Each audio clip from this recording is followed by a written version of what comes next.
नमस्कार, स्वागत है आपका हमारे खास कार्यक्रम अपना उत्तर प्रदेश में। मैं आपके साथ रवि राजपूत। वहीं खबर लखनऊ से है, जहां सूचना निदेशालय ने पत्रकारों को भारत सरकार की आयुष्मान योजना का लाभ पहुंचाने को लेकर कैंप का आयोजन किया है। सीएम योगी आदित्यनाथ की तरफ से रजामंदी देने के बाद इस कैंप का आयोजन किया गया, जिसमें लगभग 500 नए पत्रकारों को मुख्यमंत्री आरोग्य योजना के तहत आयुष्मान कार्ड का लाभ मिलेगा। इससे पहले करीब 1800 पत्रकारों को आयुष्मान कार्ड बनाया जा चुका है। हमारे सहयोगी शेखर त्रिवेदी ने पत्रकार समिति के सचिव शिवशरण सिंह से बातचीत कर इस कैंप के बारे में विस्तृत जानकारी ली है। पत्रकार शिवशरण सिंह ने क्या कुछ कहा है, आइए आपको सुनाते हैं। सूचना निदेशालय में राजधानी लखनऊ में आयुष्मान कार्ड पत्रकारों का बनाने के लिए एक कैंप का आयोजन किया गया है। बड़ी संख्या में पत्रकार हैं जो यहां पर पहुंचे हैं और 1800 पत्रकार ऐसे हैं जिनको आयुष्मान कार्ड का लाभ मिल रहा है, उनका कार्ड बन चुके हैं। एक बार फिर ये कैंप लगा करके और यहां नए सिरे से 500 नए पत्रकार जो मान्यता प्राप्त हैं उनके कार्ड बनने की प्रक्रिया चालू है। एक एक लोगों का नाम बुलाया जा रहा है और उनका रजिस्ट्रेशन हो रहा है। हमारे साथ मान्यता प्राप्त पत्रकार समिति के जो सचिव हैं शिवशरण जी मौजूद हैं। शिवशरण जी, इस अभियान के पीछे उद्देश्य क्या है? ये मुफ्त चिकित्सा सुविधा देने का मुख्यमंत्री जन आरोग्य योजना के तहत आया है। वैसे तो ये भारत सरकार की योजना है, लेकिन हम लोगों की मांग पर उत्तर प्रदेश के मुख्यमंत्री योगी आदित्यनाथ जी ने हमारी डिमांड को स्वीकृति दी और मुख्यमंत्री जन आरोग्य योजना के तहत उन्होंने हम लोग को शामिल किया, जैसे कि राज्य कर्मचारियों को शामिल किया है। उनका हम मुख्यमंत्री जी का आभार प्रकट करेंगे और सभी अपने पत्रकार साथियों को बधाई देंगे और शुभकामनाएं। उनको भगवान न करे इस कार्ड की हमको जरूरत पड़े, लेकिन हाँ, आपात स्थिति में इसमें 5 लाख का हम अपने परिजन का चिकित्सा किसी भी हॉस्पिटल में करवा सकते हैं जो हमारे आयुष्मान से लिस्टेड है।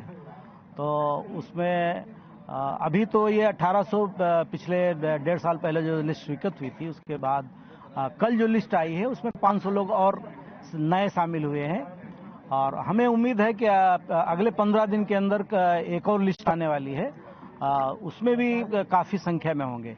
वैसे हमारे उत्तर प्रदेश में 4000 जिला स्तर के मान्यता प्राप्त पत्रकार हैं और लमसम 900-950 राज्य मुख्यालय के हैं। कुल मिला के 500 पत्रकार ऐसे हैं जो मान्यता प्राप्त हैं और उनको ये सुविधा उत्तर प्रदेश में मिलनी है।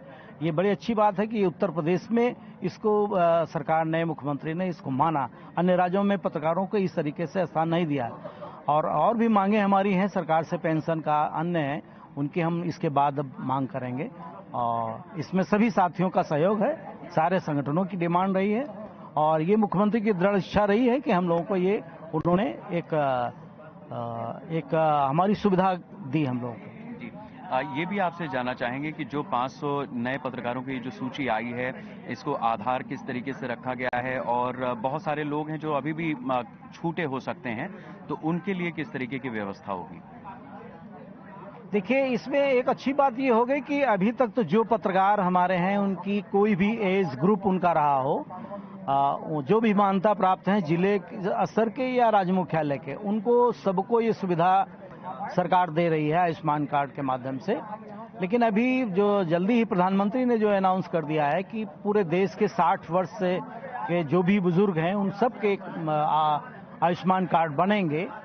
तो मैं समझता हूं कि जिनकी मान्यता नहीं भी है, चाहे वो संपादक हों या डेस्क के लोग हैं या हमारे प्रोडक्शन के हैं या सर्कुलेशन हैं, जिस भी डिपार्टमेंट के हैं हमारे मीडिया हाउसेस के, और वो सब लाभ उठा सकेंगे। रही और लोग कैसे लाभ उठावें, तो अभी प्रेस मान्यता समिति की बैठक हुई थी, नियमावली संशोधन हो रहा है और जल्द ही कमेटी बैठ करके नए लोगों को मान्यता देगी कमेटी और उसका लाभ वो लोग फिर उठा पाएंगे। एक चीज और कि बहुत सारे पत्रकार इसी राजधानी लखनऊ में ऐसे हैं जो वेटरन जर्नलिस्ट हैं, हमारे सीनियर हैं, लेकिन अब उस तरह से एक्टिव नहीं है जैसा उन्होंने कभी एक दौर जिया है। उन लोगों के पास शायद ये सूचना भी बहुत मुश्किल से कई बार पहुंचती है, भले वो खबरी दुनिया में रहे हों।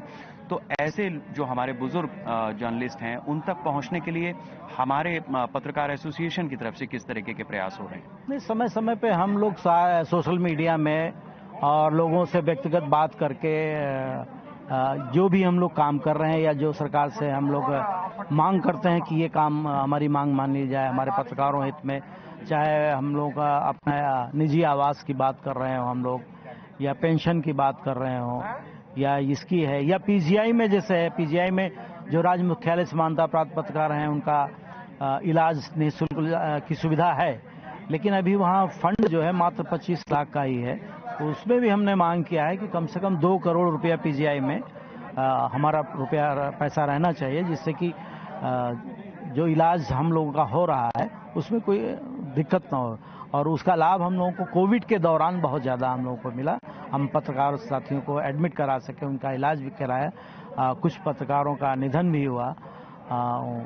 लेकिन उसके साथ ही मुख्यमंत्री को फिर धन्यवाद दूंगा कि ये पहला राज्य है उत्तर प्रदेश जिसमें कि कोविड से जो जिन पत्रकार साथियों का निधन हुआ उनके परिजनों को 10-10 लाख रुपया सरकार ने दिया है। और अभी जो छूटे हुए हों, भले वो संवाद सूत्र हों, गांव के हों, तहसील के हों, जिले में जो भी हैं, अभी पत्रकार अगर छूटा हुआ है, अगर वो पॉजिटिव कोविड की रिपोर्ट के साथ उसके अभिलेख आ जाते हैं हमारे पास, तो राज्य सरकार के पास फंड है, 10 लाख रुपए उस परिवार को सहायता देगी। बहुत शुक्रिया हमसे बात करने के लिए। तो इसमें कोई दो राय नहीं है कि जिस तरीके से पत्रकार श्रमजीवी श्रेणी में आता है और सरकार की तरफ से जो योजनाएं चल रही हैं उसका बाकायदा सूचना निदेशालय में जब इस तरीके से कैंप लगा करके आयोजन किया जाता है, पत्रकार पहुंचते हैं, अपनी बारी का इंतजार करते हैं, तो ये साफ हो जाता है कि जमीनी स्तर तक सरकार की योजनाओं का लाभ उन तक पहुंचे जिनके लिए वो योजनाएं हैं। इसको लेकर हर स्तर पर अलग अलग तरह से प्रयास हो रहे हैं। कैमरा साथी राजेश के साथ शेखर त्रिवेदी, लखनऊ। बढ़ते हैं अगली खबर की ओर, जहां दिल्ली के जंतर मंतर पर अखिल भारतीय क्षत्रिय कल्याण परिषद की धरना प्रदर्शन जारी है। और जानकारी के मुताबिक परिषद की 5 प्रमुख मांगे हैं, जिसमें आरक्षण की समीक्षा और SC/ST एक्ट के दुरुपयोग को लेकर उनकी चिंताएं ज्यादा हैं। हमारे सहयोगी शेखर त्रिवेदी ने परिषद के राष्ट्रीय महासचिव रमेश सिंह से परिषद के उद्देश्य और आगामी योजनाओं पर खास बातचीत की है। हमारे साथ अखिल भारतीय क्षत्रिय कल्याण परिषद के उपाध्यक्ष अवधेश सिंह जी हैं। अवधेश जी, आपकी क्या मांगे हैं, किस तरीके से आप अपनी मांग को लेकर के दिल्ली जा रहे हैं? हमारी मांगे जो हैं, इसको लेके पुराना संघर्ष हमारा चल रहा है। और 2018 में 5 सितंबर 2018 को वीर बहादुर प्रतिमा के पास सामने हम लोग धरने पे बैठे थे और मेरा अनवरत 1 महीने का धरना था। बाकी साथी सब रोज आते जाते थे, लेकिन मैं 1 महीने वहां पर धरना था। बीच में स्वास्थ्य मेरा गड़बड़ हुआ। दिल्ली में जो धरना है 27 अक्टूबर को, उसमें 5 मांगों को हम लोगों ने रखा हुआ है। पहली मांग है संवर्ण आयोग का गठन हो। दूसरी मांग है SC/ST एक्ट समाप्त हो। तीसरी मांग है प्रमोशन में आरक्षण समाप्त हो। चौथी मांग है जो आरक्षण है वो गरीबी रेखा के नीचे जीवन यापन करने वाले लोग हों, चाहे जिस जात के, चाहे जिस वर्ग के हों, सबको मिले। इन मांगों को लेके हम लोगों का आंदोलन 27 अक्टूबर को है और उसमें हम लोग जा रहे हैं। तो किस तरह की तैयारी है, क्या क्या वहां पर किस तरीके से पूरा ये आपका आंदोलन आगे बढ़ेगा? तैयारी चूंकि पहले से भी हम आंदोलन के अनुभव है, तो उत्तर प्रदेश में तो करीब करीब 10-5 जिले भले छूट जाएं, बाकी सभी जिलों के प्रतिनिधि वहां पे पहुंच रहे हैं और देश के करीब 10 प्रदेशों के लोग वहां पहुंच रहे हैं। तो बहुत बड़ा कार्यक्रम तो नहीं है, लेकिन 1000 से कम की संख्या तब भी नहीं होगी। जो प्रतिनिधि जाएंगे तो 1000 लोगों की संख्या होगी और वहां धरना, बेहतर धरना होगा।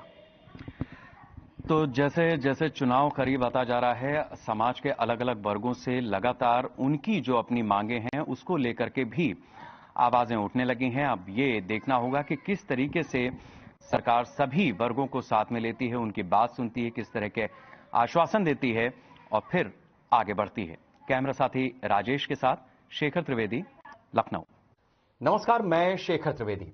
भारतवर्ष अलग अलग जातियों, धर्मों, समूहों का एक ऐसा देश है जहां पर सब एक माले में पिरोई हुई किसी मोती की माला की तरह लगते हैं। आज हमारे साथ स्टूडियो में बहुत ही खास मेहमान हैं, अखिल भारतीय क्षत्रिय कल्याण परिषद के राष्ट्रीय महासचिव रमेश सिंह जी। बहुत स्वागत है रमेश जी आपका। धन्यवाद। सबसे पहले तो ये जानना चाहेंगे कि जो परिषद के उद्देश्य हैं वो किस तरीके से आगे बढ़ रहे हैं और सामाजिक सरोकारों से जिसको लेकर के जिन उद्देश्यों के साथ इस परिषद का गठन किया गया वो कहां तक पहुंचे। जी, अखिल भारतीय क्षत्रिय कल्याण परिषद का गठन 15 जनवरी 2015 को हुआ। परिषद ने जिन अपने उद्देश्यों को लेकर परिषद का गठन किया, जिसमें क्षत्रिय समाज में जो व्याप्त कुरीतियां हैं उनको दूर करने के लिए, क्षत्रिय समाज में जो लोग शिक्षित नहीं हैं उनको शिक्षा देने के लिए, तथा समाज में जो भी साथी या समूह में ऐसे लोग हैं जिनको आवश्यकता है कि हम लोग उनकी सेवा करें, उनकी समस्याओं का निदान करें, परिषद उन्हीं विभिन्न कार्यों पे अपना काम कर रही है। और आज की तारीख में परिषद पूरे देश में लगभग 8 प्रदेशों में अपना संगठन को मजबूत कर लिया है और कई प्रदेशों में भी संगठन के साथी जुड़ रहे हैं। जी, अभी किस तरीके से आगे की योजनाएं आप लोगों ने बनाई हैं, किस तरीके के कार्यक्रम हैं?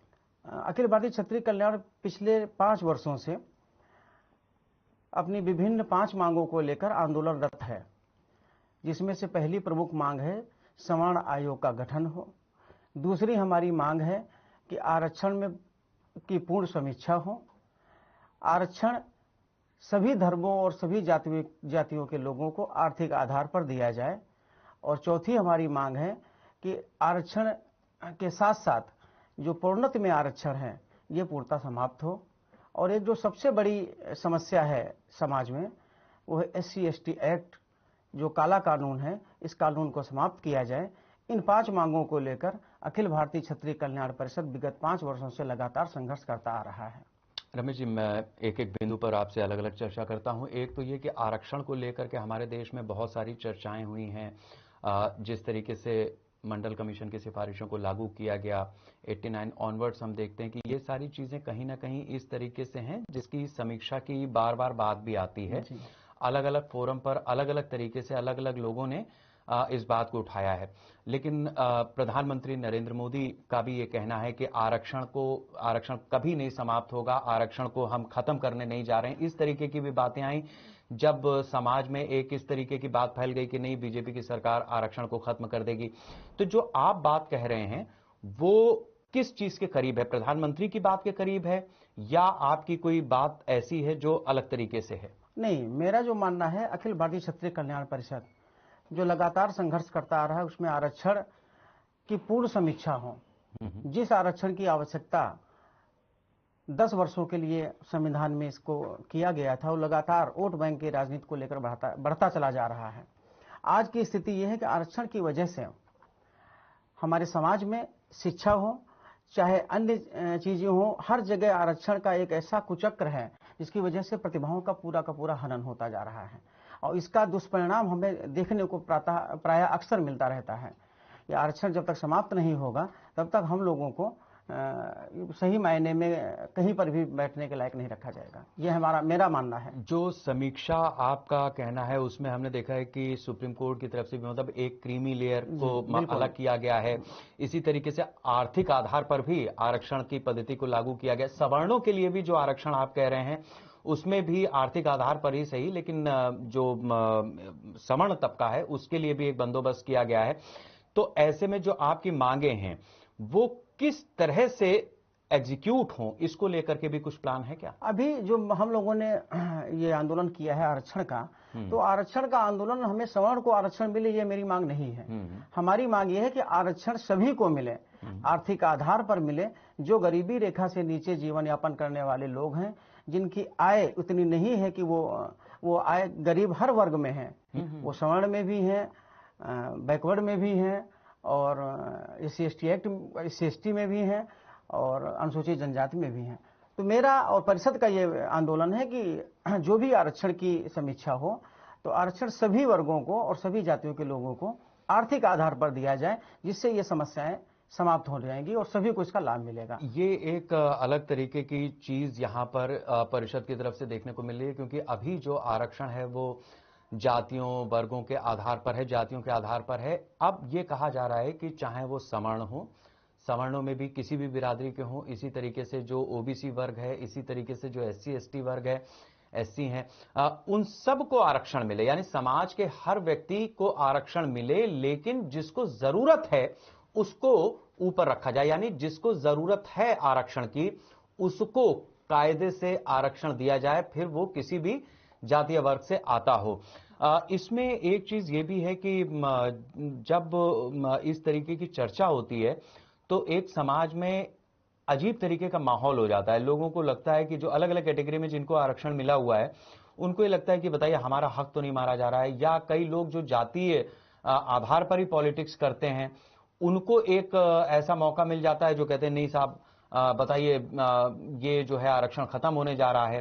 तो ऐसे लोगों के लिए क्या कहेंगे? क्योंकि अगर मान लीजिए कोई सरकार साफ नियत से आपकी बात को समझे और आगे बढ़े, लॉजिक है आपके पास अपनी दलील है, लोग भी समझते हैं, लेकिन सबसे बड़ी चीज यह है कि जो जाति आधारित जो जाति आधारित राजनीति ही करते हैं, जिनको ये सबका साथ सबका विकास समझ में नहीं आता है, वो अक्सर ऐसे मौके की ही तलाश में रहते हैं। यही मेरा कहना है कि जो इस पे राजनीति होती है, ये राजनीति की ही भेंट आरक्षण चढ़ गया और जिन प्रतिभाओं को आगे बढ़ना चाहिए उनका हनन हो रहा है। हमारा आंदोलन भी इसी दिशा में है कि जिन लोगों को इसका लाभ मिलना चाहिए, वास्तव में जिनको आरक्षण का लाभ मिलना चाहिए उन्हें नहीं मिलता है। एक विशेष वर्ग के लोगों को, विशेष व्यक्ति के लोगों को ही मिलता है, वही बार बार आरक्षण का लाभ लेते आ रहे हैं, जबकि ये चीज समाप्त होनी चाहिए। आरक्षण की परिधि के अंतर्गत उन्हीं को आरक्षण मिले, उन्हीं को उनको लाभ मिले जो उसकी परिधि में आते हों। सवर्ण में भी ऐसे बहुत सारे परिवार हैं जो गरीबी रेखा से नीचे जीवन यापन कर रहे हैं, उनकी समस्याओं को नहीं सुनने वाला कोई है। तो ये मेरा यही मानना है और मेरे परिषद का भी यही मानना है। इसी विषय पर अभी पिछले 2018 में हम लोगों ने 1 महीने का अनवरत धरना दिया था लखनऊ में, आदरणीय हमारे राष्ट्रीय उपाध्यक्ष अवधेश सिंह जी, राष्ट्रीय अध्यक्ष जी के नेतृत्व में। फिर जन जागरण यात्रा भी हम लोगों ने उत्तर प्रदेश के कई जनपदों में निकाला था। तो जो आपने बात कही है कि उसमें हमें जन समर्थन भी मिला हर वर्ग का, उस बात को हमको समझाने का पूरा प्रयास किया उनको, और उन लोगों ने समझा, सभी वर्ग के लोगों ने समर्थन माना किया।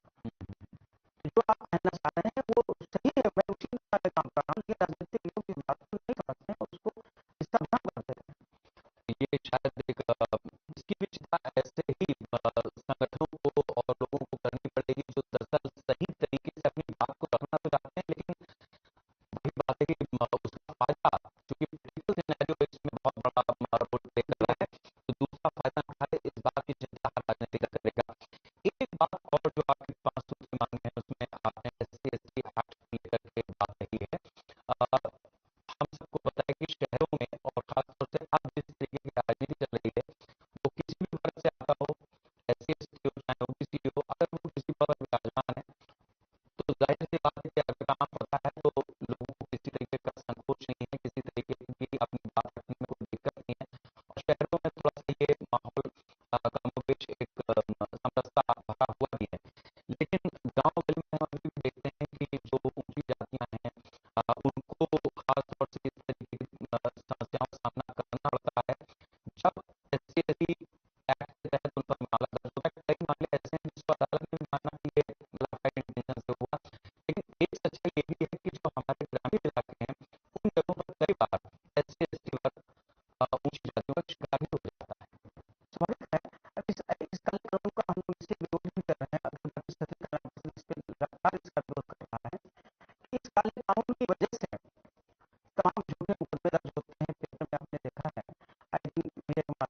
को लेकर के उसकी रचना की गई।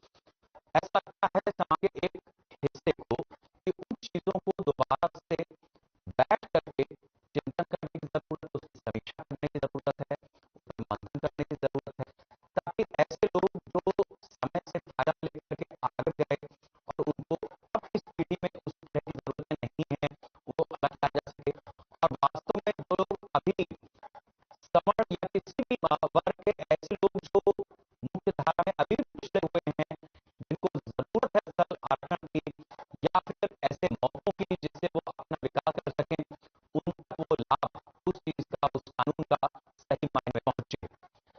उम्मीद की जानी चाहिए कि सरकार ऐसे संगठनों की मांग को सुनेगी और समय रहते उसका निराकरण भी करेगी, क्योंकि समाज में लोकतंत्र में खास तौर से यही सबसे बड़ी चीज है कि हम सबकी सुनते हैं, सबको साथ लेकर के चलते हैं और सबके विकास की बात करते हैं। अगले कार्यक्रम में अगली शख्सियत के साथ में होगी चर्चा। तब तक के लिए नमस्कार। वहीं लखनऊ में घूमते नगर इंदिरा गांधी प्रतिष्ठान ने अंतर्राष्ट्रीय मिलेट्स वर्ष 2023 के उपलक्ष्य में मिलेट्स पुनरुद्धार कार्यक्रम का आयोजन किया गया। अब बताते चले कि सीएम योगी आदित्यनाथ ने श्री अन्न महोत्सव, स्तरीय श्री अन्न प्रदर्शनी और कार्यशाला का शुभारंभ किया।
सभी